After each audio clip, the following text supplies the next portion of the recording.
네, 할렐루야. 오늘 또 목요 열방 예배에 나오신 모든 분들을 주님의 이름으로 축복합니다.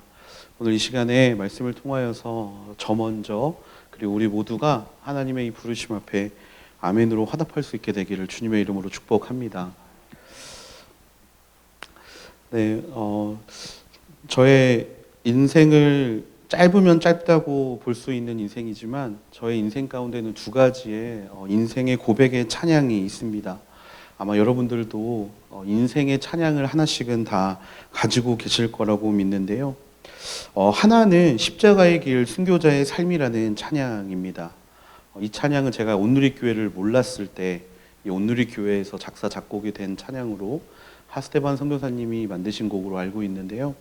온누리교회를 알기 전에 제가 목사로서의 이 길에 이제 고민을 하고 있을 때 기도하면서 하나님께서 주시는 마음이 또 생겼던 찬양이기 때문에 이 찬양은 평생 기억하고 부르고 마음을 다잡는 찬양 중에 하나입니다. 또 하나의 찬양이 있는데요. 바로 여러분도 너무나 잘 아시는 찬양일 겁니다. 바로 그리스도의 계절이라는 찬양입니다.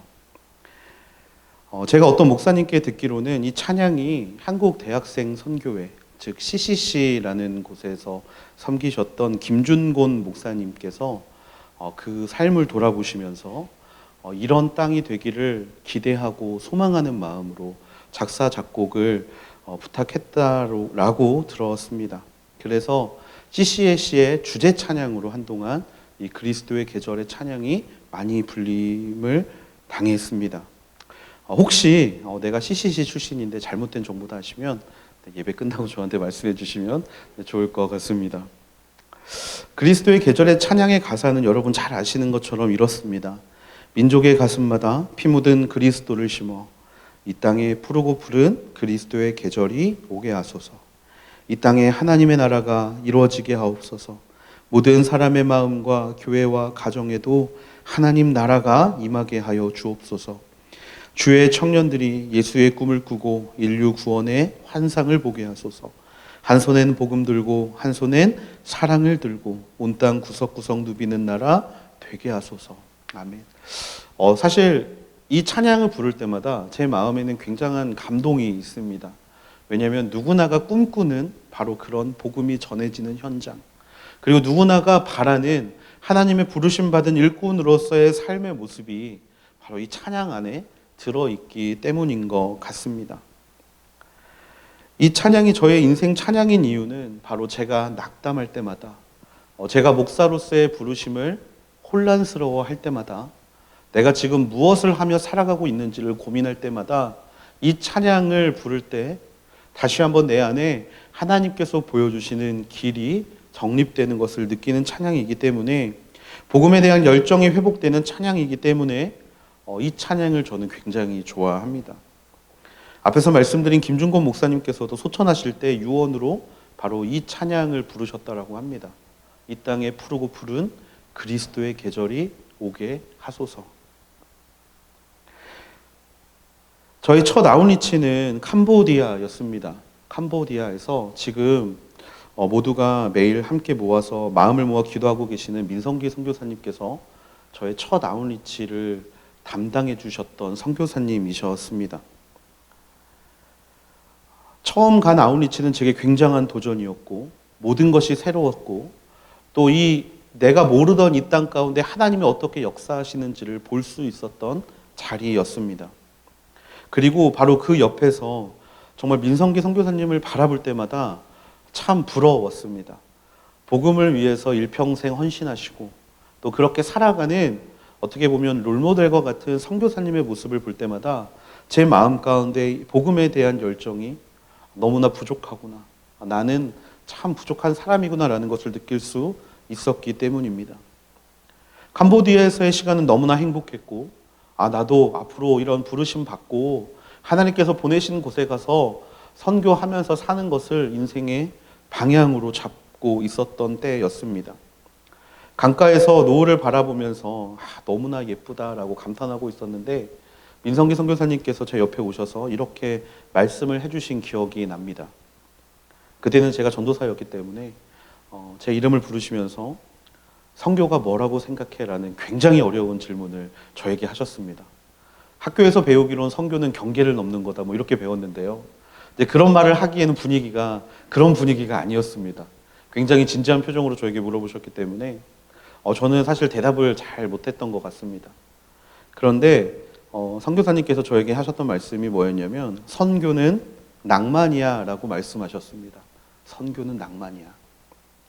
하나님께서 만드신 자연을 볼 때마다 나는 너무 기쁘고, 하나님께서 일하시는 이 땅을 볼 때마다 나는 너무 감사하고, 하나님이 언제나 함께 하시는 이곳에서 내가 하는 거는 하나님이 보여주시는 길을 따라가는 것뿐이기 때문에, 그래서 나는 항상 즐겁고 항상 이곳에서 너무 행복해 라고 말씀하시면서 갑자기 정색하시면서 저에게 이렇게 말씀하시는 거예요.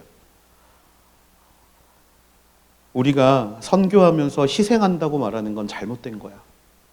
희생은 우리가 하는 게 아니고 십자가에 달려 죽으신 예수님께서 하신 것이 희생이고, 선교하면서 헌신한다고 말하지 마. 헌신은 하나님의 아들이신 예수 그리스도가 이 땅 가운데 오셔서 우리를 돌보시고 가르치시고 먹이시고 그렇게 우리를 살리신 것이 헌신이야.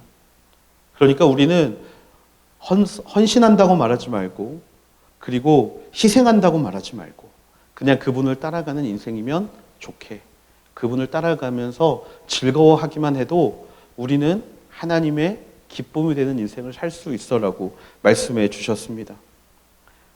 사실 지금도 그 이야기는 저에게 굉장한 도전이 되고, 또 저에게 과연 우리가 이 땅에서 어떻게 살아야 하는가를 끊임없이 되새기는 말씀이 되고 있습니다. 앞에서 말씀드린 그리스도의 계절이라는 찬양과 또 이 민성기 선교사님께서 저에게 해주신 이 말씀들을 바라보며 저는 항상 복음에 대한 열정에 대해서 고민하고 복음에 대한 마음에 대해서 생각하게 됩니다. 저는 이 시간 저뿐만이 아니라 우리 모두가 스스로에게 이렇게 질문하기를 원합니다. 지금 나의 삶엔 복음에 대한 두근거림이 있는가? 지금 나의 인생 가운데는 하나님의 그 부르심에 대한 열정과 열망과 무엇보다 두근거림이 있는가? 복음에 대한 갈망이 있으십니까? 그렇다면 그 마음을 하나님께서 허락해 주신 줄로 믿습니다. 또 지금 우리의 인생이, 저는 잘 모르지만 지금 저와 여러분의 인생 가운데 그 복음에 대한 열정 때문에 가슴이 뛰고 있는 삶을 살고 계시다라면 그 마음이 이 시간 작은 불꽃 하나가 큰 불꽃을 일으키듯 그 마음 하나가 이 자리에 앉아있는 저와 여러분 모두의 마음을 불태울 수 있게 되기를 주님의 이름으로 축복합니다. 하지만 만약에 우리가 그 열정을 잃어버리고 있었다면 그 이유는 아마 하나일 것입니다. 바로 우리의 삶에 너무나 익숙해져 버렸기 때문이라는 것이죠. 우리는 이 땅 가운데 하나님께서 보내주신 하나님의 종입니다. 하나님께서 당신의 뜻을 이 땅 가운데 이루시기 위하여 손 내밀어 주시고 우리를 품어주시고 자녀 삼아 주셔서 함께 하나님의 나라를 향해 달려가자고 선택하신 하나님의 백성인 줄로 믿습니다. 그런데 그렇게 우리를 불러주신 그 시간을 뒤로 한 채 오늘 우리는 우리의 현실이라는, 우리의 현생이라는 문제 앞에 너무나 익숙해져 버려서 그냥 하루하루 흘러가는 대로 살아가다 보니 어느 순간 처음 나를 만나주셨던 하나님의 그 부르심, 어느 순간 나를 이끌어 주시고 나에게 말씀하셨던 그 열정의 현장을 잃어버리고 살 때가 너무나 많다라는 것입니다. 매일 해야 하는 일이 되어버리고 경험이 노하우가 되어서 쌓여가는 시간 동안 우리는 정작 중요한 하나님의 마음, 예수 그리스도의 마음을 잃어버리고 살고 있습니다. 처음 연애할 때는 만날 때마다 좋습니다. 아무리 멀리 떨어져 있어도 그곳을 가는 게 그렇게 힘들지 않죠. 3시간, 4시간 길을 가더라도 그 사람을 보는 것이 즐겁고 행복합니다. 그런데 어떻습니까? 결혼을 하게 되면 그 마음이 점점 사라지죠. 안 보면 좋습니다. 사실 제가 조금 충격받았는데 생각해 보니까 제가 이번 주에 저희 이천선교본부 식구들하고 저희 포항과 경주를 다녀왔는데 한 번도 아내가 전화를 안 하더라고요. 잘 있는지. 익숙해져 버렸기 때문이라고 생각합니다. 네, 조심스럽게 생각을 해봅니다. 시간이 지나면 익숙해지고 그로 인해 뜨거운 마음을 잃어버리는 것은 어떻게 보면 자연의 이치처럼 보입니다. 당연한 것처럼 보입니다. 하지만 익숙함이 우리의 삶이 된다면 우리는 어느 순간 그저 그렇게 살아가는, 아무런 가슴뛴도 없고 그냥 하루가 오면 그 하루를 당연히 살아내야 하는 그런 인생으로 살 수밖에 없다라는 겁니다. 그렇다면 우리가 지금 이 익숙함을 탈출해서 다시 한번 하나님의 부르심에 대한 열정을 회복하고 마음을 회복할 수 있는 방법이 무엇일까요? 말씀드린 대로 이 익숙함을 탈출하는 것입니다. 오늘 자신의 익숙함 가운데 빠져들지 않기 위하여 인생의 노년에서 자신의 인생을 돌아보며 우리가 매일 기억해야 될 것이 무엇인가를 말씀해주는 한 인물이 있습니다. 바로 다윗이라는 인물입니다. 우리 모두가 잘 아는 다윗이 우리에게 오늘 말씀을 주심이 사실 너무나 큰 감사의 제목이라고 생각합니다. 매일 새롭게 하나님을 만나는 것, 매일 하나님의 일하심을 느끼는 것, 이것이야말로 익숙함을 탈출할 수 있는 가장 바른 방법이고 가장 명확히 하나님이 우리에게 주신 선물이기 때문입니다. 다윗은 일상의 고백을 이렇게 하나님 앞에 올려드립니다. 오늘 본문 1절과 2절 말씀에 여호와는 나의 목자이시니 내게 부족한 것이 없습니다. 그분이 나를 푸른 목장에 눕히시고 잔잔한 물가로 인도하십니다. 아멘. 그 누구보다 목자의 심정을 잘 아는 사람이 누구냐면 바로 다윗입니다. 다윗은 목자였고 그렇게 해서 왕이 되기 전까지 다윗의 직업은 단 하나, 목자였기 때문입니다.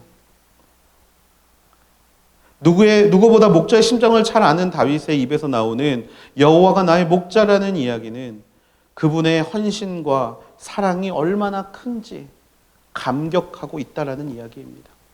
여러분, 목자는 어떤 존재입니까? 목자는 편한 곳에서 잠을 잘 수 없는 사람입니다. 양을 키우기 위해 수고함을 너무나 당연히 여기는 사람입니다. 또한 늑대와 곰과 같은 혹은 약탈자들과 싸우면서 양들을 지켜야 하는 어떻게 보면 극한의 직업, 어려운 직업, 그런 직업이 바로 목자 아니겠습니까? 그리고 가족 중에서 누가 목자가 되냐면 가장 서열이 낮은 사람, 막내가 목자가 됩니다. 한마디로 예수님께서 여호와는 나의 목자시라는 이 고백은 하나님께서 이 낮고 낮은 나를 언제나 돌아보시려고 낮은 이 땅 가운데 오시고 그리고 언제나 나를 위해 수고와 헌신과 희생을 하고 계시다라는 것을 내가 믿는다는 고백입니다. 뿐만 아니라 그 예수님께서 나의 목자가 되셔서 그런 수고로움에 무엇을 더하시냐면 언제나 나를 푸른 목장에 눕히시고 잔잔한 물가로 인도하시는 역할까지 감당하고 계시다라고 다윗은 지금 이 시간 고백하고 있습니다. 여러분, 시편 23편은 다윗이 노년에 쓴 시라고 이야기되고 있습니다. 인생을 돌아보며 쓴 시편이 바로 23편이라고 이야기하는데요. 여러분, 우리는 다윗이 어떤 인생을 살아왔는지 너무나 잘 알고 있습니다. 요즘 큐티도 다윗이 주인공이 되어서 이야기가 전개되고 있죠. 자기가 특별히 무언가를 잘못하지 않았지만 공격을 당했고 자기가 죽을 뻔했고 자기 무엇을 잘못한지도 모른 채 쫓겨다니던 인생, 그것이 다윗의 인생 아닙니까? 그런데 그 다윗의 인생, 힘들고 어려웠던 그 인생을 뒤로 한 채 다윗의 고백은 무엇이냐면 하나님께서 나를 푸른 초장에 눕히시고 잔잔한 물가로 인도해 주셨다라는 거예요. 이 고백은 그래서 너무나 충격적인 고백입니다. 우리라면 야곱처럼 내 인생의 연한이 그리 평탄하지 않았습니다 라고 고백할지 모르겠는데 다윗은 그런 고백을 드린 것이 아니라 그가 나를 푸른 초장에 눕히시고 잔잔한 물가로 인도하신다라는 고백을 노년에도 드리고 있다라는 사실입니다. 우리는 우리의 삶에 이레귤러가 등장하면 다윗과 같은 문제들, 내가 무언가 잘못하지 않았는데 피해를 보고 또 내가 무언가 잘못한 것 같지 않은데 마음을 상하게 되고 마음이 어려워지게 되고 무언가 내가 몰리게 되는 상황을 경험하게 되면요, 우리는 그것을 견딜 수 없어 합니다. 그리고 그 순간에 문제에 압도되어서 하나님을 바라보지 못하는 모습이 우리의 모습인데, 그에 반해 다윗은 전혀 그것을 아랑곳하지 않는다라는 거예요. 왜 다윗은 우리와 다른 그런 삶을 살아갑니까? 똑같은 하나님을 믿고 있고 똑같은 신앙생활을 하고 있는 것처럼 보이는데, 다윗이 우리와 다른 결정적인 이유를 다윗은 3절과 4절에 우리에게 이렇게 이야기합니다. 내 영혼을 회복시키시고 당신의 이름을 위해 의로운 길로 인도하십니다. 내가 죽음의 그림자가 드리운 골짜기를 지날 때라도 악한 것을 두려워하지 않는 이유는 주께서 나와 함께 계시기 때문입니다. 주의 지팡이와 막대기가 나를 지키시고 보호하십니다. 아멘. 하나님의 마음이 우리를 의로운 길로 인도하시는 것에 초점이 맞춰져 있는 것을 다윗은 알았기 때문입니다. 그런 일들을 통하여 내 영혼을 회복시키시고 그 일들을 통하여서 나를 항상 지켜줄 것을, 주의 지팡이와 막대기가 나를 지키시고 보호하실 것을 믿기 때문에 다윗은 도리어 그 순간에 여호와는 나의 목자시라고 고백할 수 있는 사람이 되었다라는 것입니다. 이 사실을 깨달았기에 다윗은 언제나 하나님을 바라볼 수 있었고, 다윗의 하루는 그냥 그렇게 흘러가는 하루가 아니라 하나님을 만나고 하나님을 경험하고 무엇보다 그 하나님 때문에 가슴 뛰는 하루가 될 수 있었다라는 것입니다. 그리고 결국에 다윗은 마지막에 이렇게 고백하며 시편 23편을 마무리하죠. 내 평생의 선하심과 한결같은 사랑이 진실로 나와 함께할 것이니 내가 여호와의 집에서 영원히 살 것입니다. 그 상황을, 그 사랑을 한순간에 느낀 것이 아니라 나의 평생 가운데 내가 느끼며 살아간다. 그렇기 때문에 내가 영원히 여호와의 집에 살 것이며 내 평생에 그것을 누리며 살 것이다라고 고백합니다.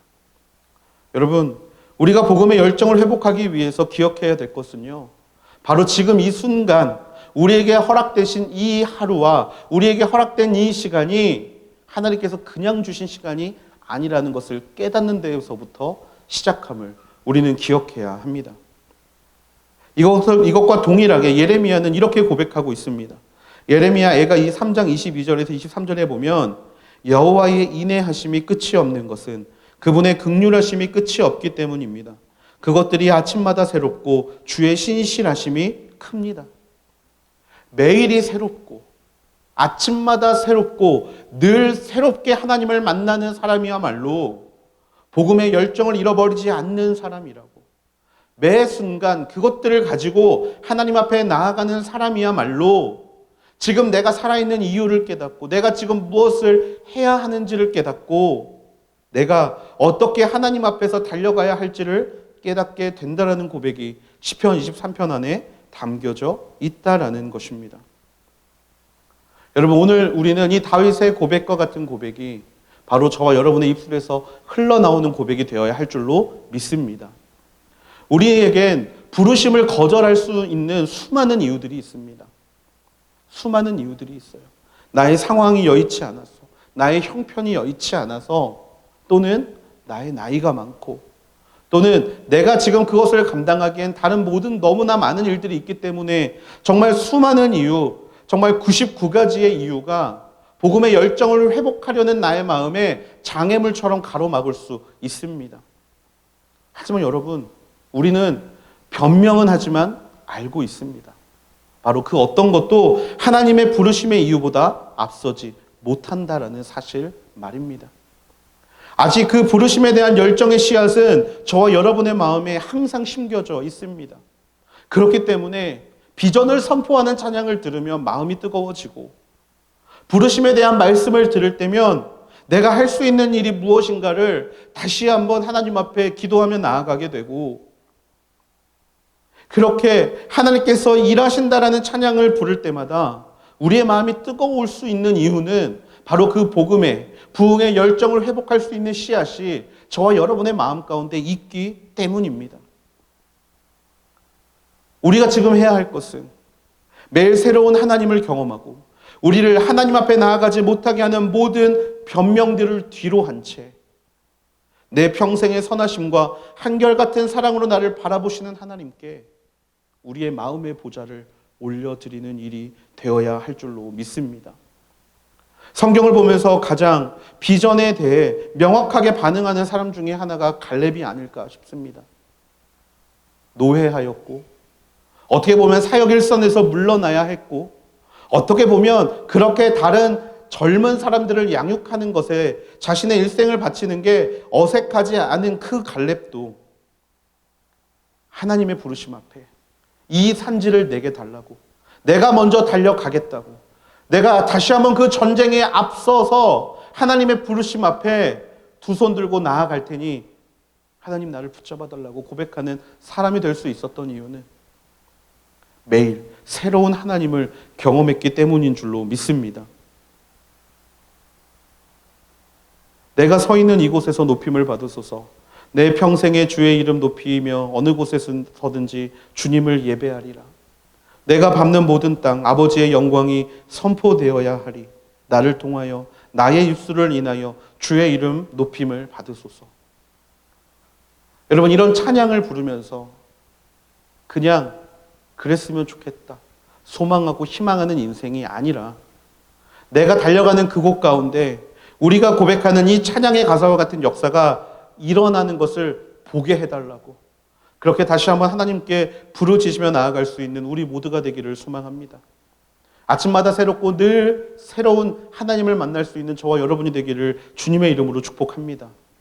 익숙해짐에 빠져서 매일을 똑같이 살아가는 인생이 아니라 부르심을 회복하고 다시 그 뜨거운 열정을 향하여 두 손 들고 달려갈 수 있는 저와 여러분이 되기를 주님의 이름으로 축복합니다. 앞에서 아내에 대한 이야기를 잠깐 말씀드렸는데요. 사실 아내와 사는 것이 좀 조심스럽지만 이제 12년 정도가 되었습니다. 이제 많은 분들보다는 너무나 정말 부족한 시간이지만요. 하지만 저는 아내를 바라보면 아직도 두근거립니다. 왜냐하면 물론 사랑하기 때문인 것 같기도 한데요. 다른 이유가 있어요. 왜냐하면 아내를 볼 때마다 하나님께서 저희 아내를 통해 하신 일들을 다시 깨닫게 되기 때문입니다. 하나님께서 저희 아내를 살려주시고 하나님께서 저희 아내를 마음을 만져주셔서 그렇게 세워가신 일들을 아내를 볼 때마다 생각하게 됐어요. 그 이야기는 바로 그렇게 매일 하나님을 만날 수 있고 경험할 수 있다면 모든 것이 우리 눈에 보이는 현실이 하나님의 현실로 덮어지게 된다는 것을 의미하는 줄로 믿습니다. 그 부르심의 자리 가운데 우리가 다시 한번 복음의 사명을 매일 뜨겁게 경험함으로 살아낼 수 있게 되기를 축복합니다. 오늘까지의 삶이 매일의 익숙함 가운데 빠져서 아무것도 하지 않은 것 같은 삶이라고 지난 날을 후회하지 않게 되기를 소망합니다. 왜냐하면 어둠 밤이 지나면 동이 트기 때문입니다. 오늘이라도 우리가 그 사실을 기억하고 깨달았다면 우리의 그 열정을 통하여서 우리의 그 마음을 통하여서 하나님께서는 우리라는 도구를 사용해 주실 것이고 우리가 달려가는 그 땅 가운데 주 예수의 나라가 임하게 하실 것을 믿기 때문입니다. 그 부르심을 정말 다시 한번 기억하고 이 시간 하나님 앞에 나아갈 수 있는 우리 모두가 되기를 소망합니다. 말씀을 마무리하기 전에 저희가 영상을 하나 보려고 합니다. 6분 50초 정도 되는 영상이에요. 조금 긴 영상인데요. 그 영상을 보면서 저는 두 가지 생각이 들었습니다. 첫 번째 생각은 그리스도의 계절, 정말 하나님께서 이끄시는 이 땅에서의 복음의 역사가 끊기지 않았구나라는 것을 깨달았고요. 그 복음의 현장 가운데 내가 달려가고 싶다라는 어떤 그런 마음이 이 영상을 보면서 좀 제 안에 좀 굉장히 크게 다가왔습니다. 아마 보시면 조금 미소가 나시기도 하고 좀 감동도 있으실 것 같아요. 궁금하니까요. 우리 영상을 좀 같이 한번 보도록 하겠습니다.